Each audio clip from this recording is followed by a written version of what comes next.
Hi guys and welcome to the Sunderland vs Portsmouth match preview. So we do take on Portsmouth and Saturday afternoon. It is live on Sky. So with Portsmouth we have kind of built up this sort of rivalry between the two, which, you know, I feel like it's a little bit unnecessary to the extent that it has gone.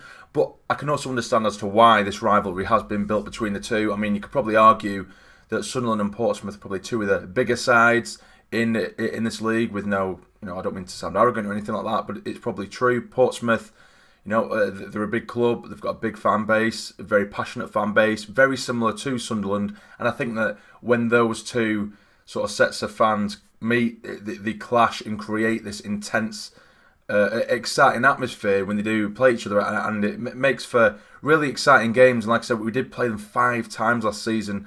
Of course, we did play them in the Czech Trade Trophy final where we lost on penalties.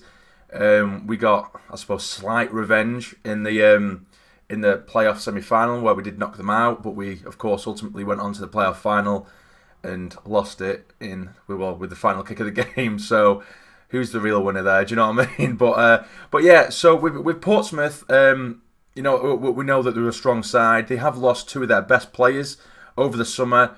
Meaning Jamal Lowe, who for me was the best attacker, or the most exciting attacking player last season in League One.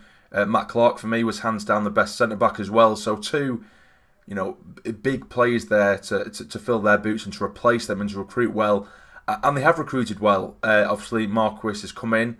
They've brought in how do you say? Is it Harness? I think I'm probably saying that wrong. I do apologise. They brought in the centre back Downing as well.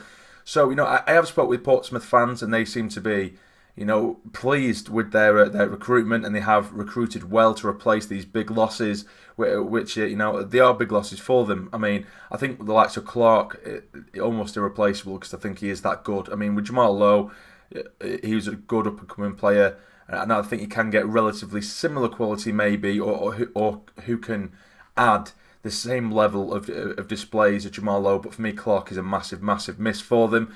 So in terms of their form, they did start off with a bad result. They lost a goal to nil to Shrewsbury, I believe. Yes, it was Shrewsbury.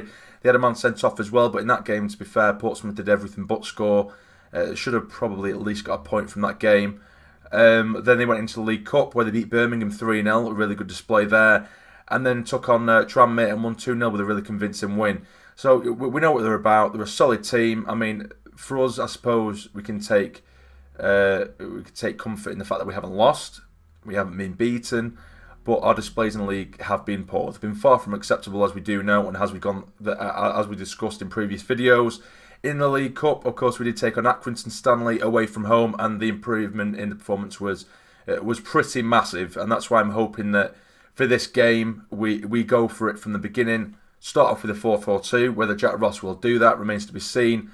But anyway, this is the team I would personally like to see us go with. Not necessarily the team I think Jack Ross will go with, but this is the team I would like to see us go with. So I've gone with, of course, Big John McLaughlin in goal. Now for the back 4, I've gone with O'Nien, Ozturk, Willis and McLaughlin. I think Hume has come back to training, so could he potentially fill in that left-back position? Maybe. McLaughlin hasn't been fantastic in the competitive games so far, but for me, I just feel like, Hume, he's probably just come back from injury, so I don't know whether it'd be worth risking him. And plus, Hume did have an absolute disaster of a start to the season as well. So I think maybe just getting a more experienced left-back in there against their attacking threats might be the wiser option. Of course, I put Ozturk in there as well. Ozturk and Willis, I think they were both really, really good at Accrington the other night, so I'd like to see that remain. Now in the centre, McGeoch has just come back from injury as well, so whether he is going to be fully fit, that remains to be seen. And if he's not, that's why I've gone for this, with Dobson and Power in the middle. Those two in the middle, I think it would be fantastic. Power looked very, very tidy the other night at Accrington. Dobson, he has that bit of energy, that box-to-box sort of energy. He is quite tenacious, and I think he can push up the midfield from the centre, which is something we definitely need. Now, the big one for me was trying to choose between Maguire and Gooch. Gooch has had a very solid start to the season, getting himself a couple of goals. But for me, for games like this against Portsmouth, you need to be really up to it. Someone who can get right in their faces and give it back just as much as they give it to us. And Maguire, we know what a shithouse he can be. And he can pop up with a moment of magic, which he has done against Portsmouth in the past. So I think for me, Maguire would just edge it in front of Gooch just to get that bit of creativity. I do think that Jack Ross will more than likely go with Gooch, but I just personally myself like to see Maguire there. On the left-hand side, McGeady as well. Again, it's another player who's recently come back from injury, so whether he would start in this game remains to be seen. But I just feel like we need to start going all-out attack from the start rather than allowing teams to press us, and then it's always we're trying to claw back and then bringing on the better players towards the back end of the game, because that was a story for a lot of last season. McGeady or Maguire would be on the bench and they come on for the last 20 minutes where we're trying to claw back into things. And up top, it's probably a little bit unlikely that Wyke will start, as he did only get the sort of last 5-10 minutes. But the potential I saw between Wyke and McNulty as a striking pairing up top, it looked absolutely fantastic. Wyke was winning things in the air, McNulty's getting in behind, and McNulty's looked really decent so far. He looks so sharp. And I think that could potentially be our best starting 11 for this game anyway. I could be wrong. You, of course, let me know down below what your starting 11 would be. But this is the one I would like to see. Now, in terms of score prediction, I do, like I say, I think it's going to be a very, very difficult game. And I do believe that we will go a goal in front. I think they will equalise. But I equally believe that we will win this game. And I'm going to go with a 2-1 Sunderland win. I've got a little bit of confidence.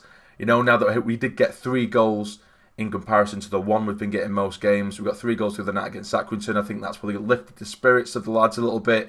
And I think we will, if we do go for it from the off, I think we will be able to get ourselves 3 points here. But that is it for me. It's going to be a really difficult game, and I hope to God, of course, we do win. But you let me know down below what you think the score will be. But if you have enjoyed this video, please hit the like button for me. It'd be massively, massively appreciated. And subscribe to the channel if you're not already to become a fully fledged member of the Sarny Army. But for now, you take care and stay jammy.